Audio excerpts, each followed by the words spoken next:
Bakhmut पर रूसी Wagner group की तरफ से इसको लेकर बड़े दावे किए गए हैं कि बखमुट के 80% इलाके पर वैगनर कब्जा कर चुके हैं और वैगनर ग्रुप के चीफ येवगेनी प्रिगोजिन की तरफ से यह बड़ा दावा किया गया है। यूक्रेन ने वैगनर के दावों को हालांकि खारिज कर दिया है।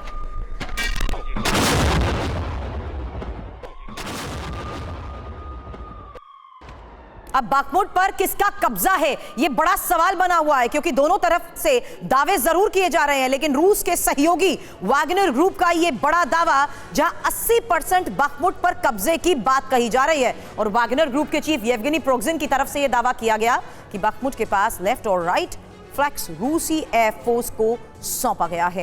यूक्रेन के सैन्य प्रवक्ता सेरेई चेरवती ने भी प्रिगोजिन के दावे को हालांकि गलत बताया है, क्योंकि बखमुट के इलाकों पर वैगनर से ज्यादा यूक्रेनी फौज का नियंत्रण और यह दावा यूक्रेन की तरफ से हो रहा है। हालांकि अंत तक बखमुट की रक्षा रूसी हमलों से वो करते रहेंगे, ये बात एक बार फिर से दोहराई गई है, लेकिन हकीकत यह है कि 8 महीने से जारी है ये 70,000 आबादी वाले बखमुट पर कब्जे की जंग। शंकर प्रसाद सर इस वक्त हमारे साथ हैं। शंकर सर, मैं ये आपसे जरूर जानना चाहूंगी कि बखमुट को लेकर कब्जे की इस लड़ाई में वैगनर ग्रुप ने जो बड़ी भूमिका निभाई है, इस बड़े दावे के तहत क्या ये कहना सही होगा कि बखमुट पर अब सिर्फ झंडा फहराना बाकी रह गया है, सिर्फ उसे गवर्न करने का ऐलान करना बाकी रह गया है? देखिए, काफ़ी हद तक बखमुट पर कब्जा हो चुका है। जैसे आपने भी बताया, जैसे खबरें हमने भी सुनी है कि 80% का इलाका ऑलरेडी उनके कब्जे में है। वहाँ पे कंटिन्यूस फायर असॉल्ट चल रहे हैं। जिस तरह से आप वहाँ की तस्वीरें देखती हैं और दिखाती हैं कि किस तरह से वहाँ डिस्ट्रक्शन हुआ है, उससे ये नज़र आ रहा है कि वहाँ मैसिव डिस्ट्रक्शन हो चुका है, बहुत माल की हानि हुई है। तो अगर आप उसको 80% कहें या 90% कहें, वो तो इतने मायने नहीं रखता, लेकिन important thing to understand is कि बखमुत के ऊपर इतने दिन की लड़ाई के बाद काफ़ी हद तक रशियन फोर्सेस का कब्जा हो चुका है, वैगनर का कब्जा हो चुका है।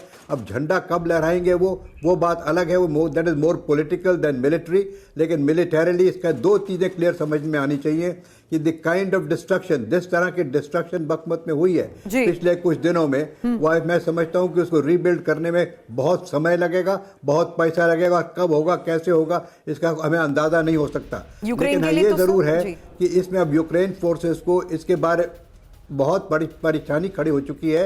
इसको किस तरह से निपटेंगे वो आगे समय में बताएगा। लेकिन हाँ, आप बिल्कुल सही कह रही हैं कि कब्जा हो चुका है। जी हाँ, कब्जा काफी हद तक हो चुका है। अब इट्स अ पॉलिटिकल मैटर कि whether they want to put the flag up और they don't want to put the flag up. हालांकि यूक्रेन की तरफ से इस दावे को हर बार खारिज कर दिया जाता है, क्योंकि यूक्रेनी फोर्स भी लगातार अब रूस के ड्रोन्स को टारगेट करती आ रही है। अगली बड़ी खबर है, जहां रूसी ड्रोन हमले में अब क्रैब होवित्जर भी तबाह हुआ है और लेसन ड्रोन से होवित्जर को कैसे निशाना बनाया गया, तस्वीरें देखिए। आपको बता दें, यूक्रेन को पोलैंड से मिले हैं क्रैब होवित्जर।